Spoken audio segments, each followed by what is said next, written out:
Hello, interwebs, and welcome to the second episode of the Economics for the Rest of Us podcast.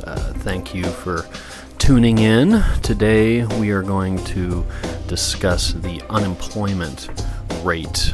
This is something you see in the news a lot right now. There's been a lot of news about how it's so great how we've gotten down to 5% unemployment. So we're going to deconstruct those statistics a little bit, take a look at kind of how they're made, what they mean, and why they are actually pretty misleading. Also, this week, I'm joined by a special guest. Thought last week might have been a little bit boring for people. I don't know if everyone likes to just listen to my silky smooth voice for 15-20 minutes talk about economics. Might be putting some folks to sleep out there. So thought we'd bring in somebody else. So we've got DP here with us today. How you doing, DP? I'm great, thanks. Great to be here. Hoping to learn a little bit about economics today. Well, thanks, DP. I hope we can help you get informed a little bit, and feel free to chime in whenever you have a thought. All right, I will do that. Okay, so let's get into the meat of it here.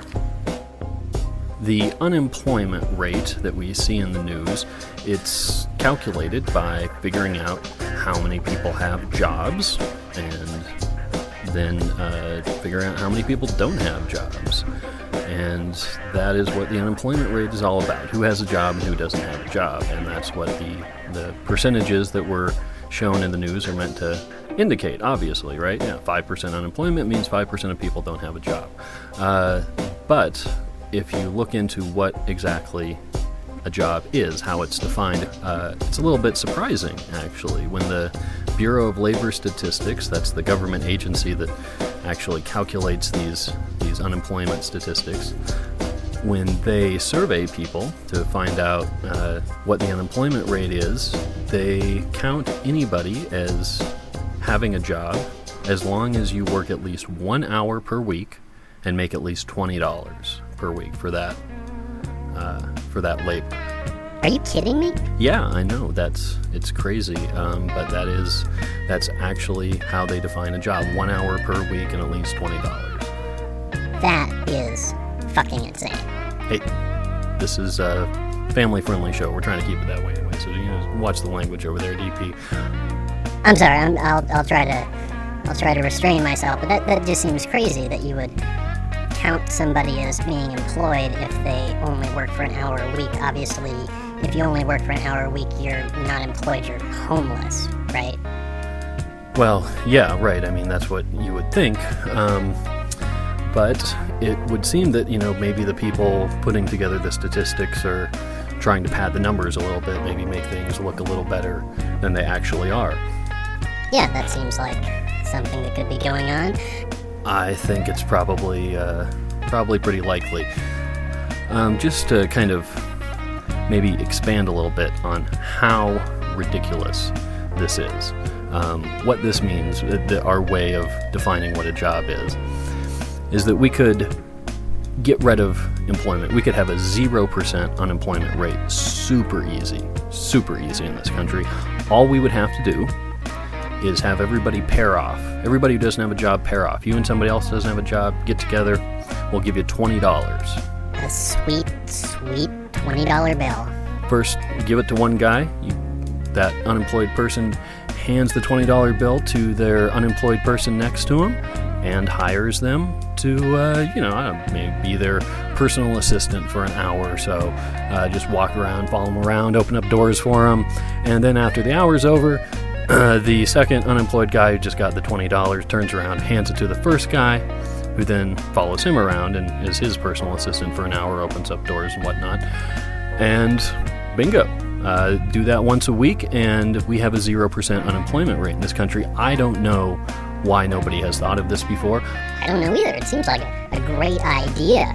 I detect some sarcasm in your voice, but yeah, no, if we're really just concerned about decreasing the unemployment rate, that would obviously be the thing to do. We could say everybody has a job.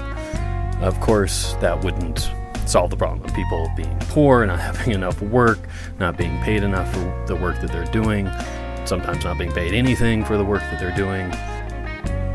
So the first thing to understand about that unemployment number that you see in the news headlines is that it is greatly overstating the number of people that actually have jobs, that have legitimate employment, and it's designed that way.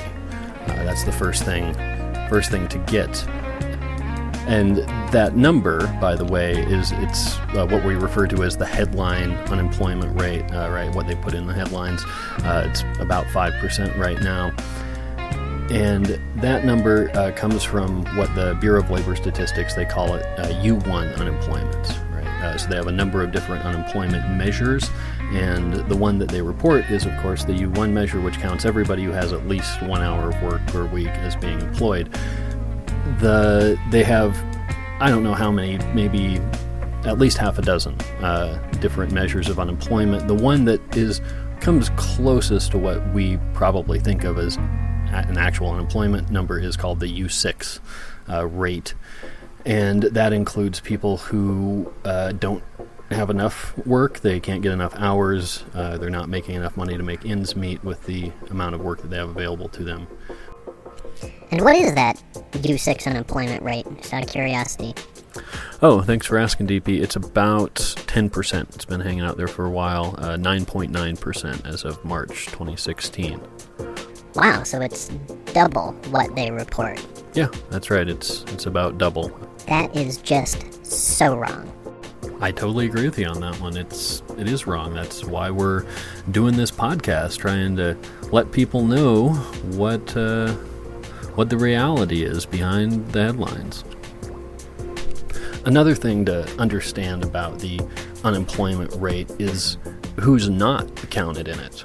So, in order to even be counted as part of the labor force for purposes of employment and unemployment rates, you have to have looked for a job actively within the last week or the last month.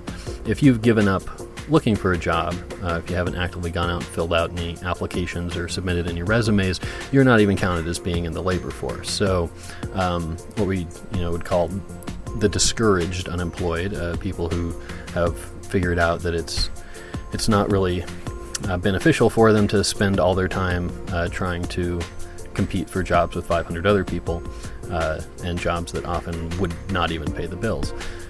So those people just don't get counted.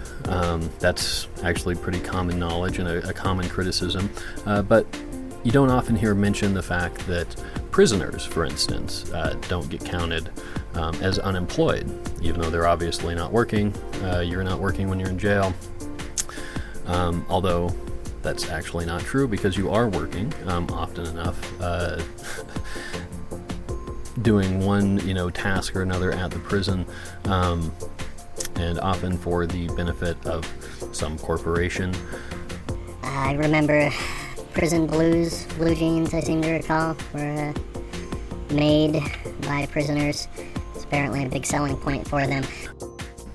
So here's one reason why our unemployment rate is a lot lower than it really should be, because our prisons are filled up by and large with nonviolent offenders of one variety or another, often nonviolent drug offenders, who, strangely enough, are more often than not young black men, or just black people in general. You have a lot higher chance of going to jail. Yeah, isn't it crazy how that works? I was under the impression we weren't a racist country anymore. Oh, yeah, well, apparently we still are a little bit, so maybe more than just a little, even. So what that means, basically, is that every person that gets put in jail for doing something that didn't harm anybody, they're taken off the unemployment rolls. We don't have to count them anymore. So that, again, if we released all the nonviolent drug offenders from our prisons, the unemployment rate would skyrocket. Obviously, that would be bad for the economy. Again, DP, I detect the sarcasm in your voice there. Yes, the typical economist would say that sort of thing would be bad for the economy. Now, Another thing to understand is that just the methodology of how the Bureau of Labor Statistics actually, figures out who has a job and who doesn't. What they do is use the telephone. They call people.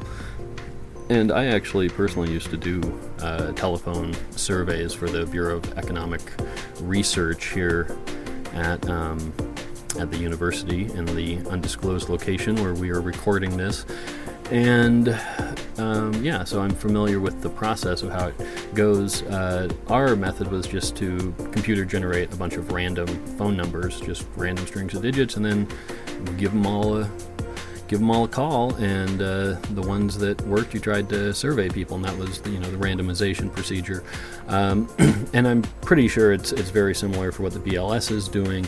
At any rate, they are doing phone surveys by and large, which means that if you don't have a phone, or if you're not somebody who can be contacted on a phone, then you're not going to get counted. You're not part of the population as far as they're concerned. You're just invisible to them. So if you are, for instance, homeless,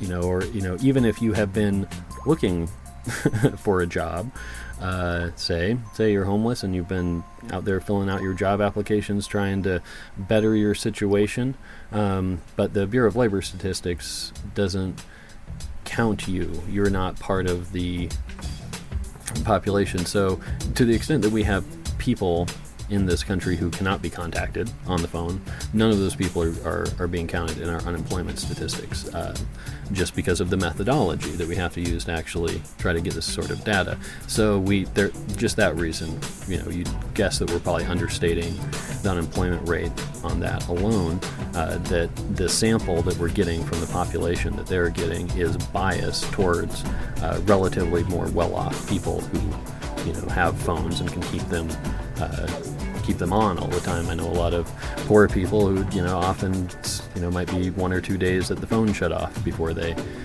can buy the recharge card. So there's a lot of reasons to expect, and that we just know, that these unemployment numbers don't necessarily have a really firm basis in reality.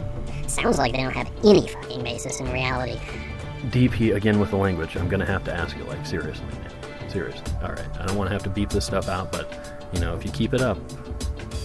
Sorry. It's just, it's like they're trying to mislead us, though. It really upsets me. Yeah, if you were a cynic, you would say that, the reason that they, calculate their statistics in the way that they do, the reason they report the statistics they do, that they report U1 and not U6, is because, everybody wants to make believe everything's a lot better than it really is. And I think that would probably, there's a good argument to be made for that. More than just a good argument. Come on, man.